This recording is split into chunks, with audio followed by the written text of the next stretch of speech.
Madam मुझे ये बताइए कि हुकूमती अरकान पर कोई प्रेशर है कि नहीं? ओह अच्छा मैडम आप पे कोई प्रेशर है जो हुकूमती अरकान पर कोई प्रेशर है आज के इलेक्शन के हवाले से? प्रेशर नींद और हरकतें जो हैं वो तो पीडीएम की आपके सामने है।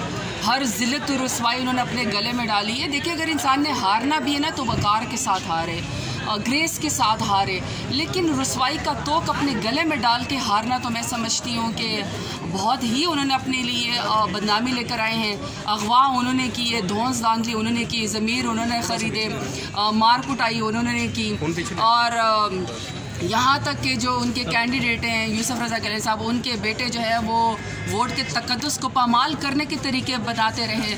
तो हम वोट को इज्जत देना चाहते हैं, वो नोट को इज्जत देना चाहते हैं। नहीं ज़रा मैं प्रेशर बताना चाहती हूँ। मैं अभी सुबह स्टेट हाई कमिश्नर के साथ जो है मियावाकी फॉरेस्ट का इफ्तिताह करके आई हूँ। तो अच्छे दिन की शुरुआत हमेशा मैं दरख्त लगा के करती हूँ। तो ये अगर अब इसको आप क्या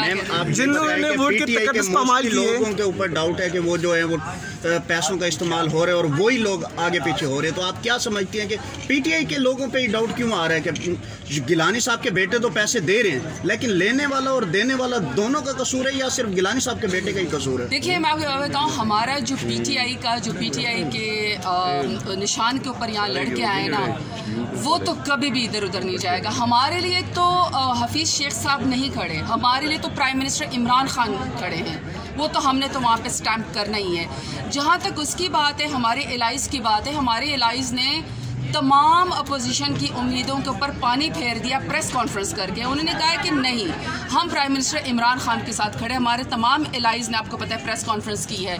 तो हमारा तो वोट इंटैक्ट है, और हम जो अददी अक्सरियत बता रहे हैं हम अपने वोट के लिहाज से बता रहे हैं, हम कोई ख़रीद फ़रोख्त के लिहाज से नहीं बता रहे। ख़रीद फ़रोख्त तो कोशिश तो की है, हमारा मकसद था उनको एक्सपोज करना। अल्लाह ताला ने उनको खुद एक्सपोज किया पीडीएम को, और आपके सामने की जीत इंशाअल्लाह हमारी होगी। जहांगीर तरीन किसके साथ है मैम, उनका क्या रोल होगा जहांगीर तरीन का? मैं आपको एक बात बताऊँ, अनफॉर्चुनेटली पाकिस्तान के अंदर ये एक रिवायत चल पड़ी है कि जो डाकू चोर लुटेरे वी का निशान बना के आते हैं और उनके जो हवारी होते हैं वो उनके ऊपर जो है वो मनो फूल डाल रहे होते हैं। असूली तौर पर तो उनको चुलुक भर पानी में डूब के मर जाना चाहिए।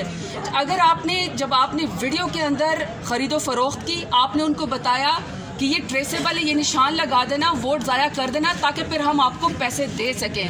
वो वोट के तकद्दुस को सैयद हैदर गिलानी पामाल करते रहे। दूसरे में दो चीज़ें डिमांड करती हूँ। एक तो सैयद अली हैदर गिलानी की पंजाब असम्बली की जो मेंबरशिप है वो भी कैंसिल हो जानी चाहिए, क्योंकि वो एक आम सिर्फ उनके बेटे नहीं है, वो पंजाब असम्बली के रुकन को असम्बली भी हैं। दूसरी बात ये कि जो आपने कहा कि उनका ज़मीर मुतमईन है, एक तो उन्होंने खुद इतराफ़ जुर्म कर लिया, उन्होंने एक वाली जुर्म कर लिया कि हाँ मैं ये कर रहा था। उसके बाद मेरे ख्याल में 5-10 मिनट तो अगर किसी का ज़मीर जिंदा हो ना, कोई हया हो, कोई शर्म हो, तो कोई बंदा कुछ घंटे मीडिया से गायब हो जाए कि चलो कोई शर्म है, कोई हया होती है, लेकिन उसके बाद ढिठाई से ये कहना कि हाँ ये मैं ही और मैंने ही ये किया है, इसके ऊपर तो फिर इन्ना लिल्ला ही पड़ी जा सकती है। जी thank you. Thank you ji.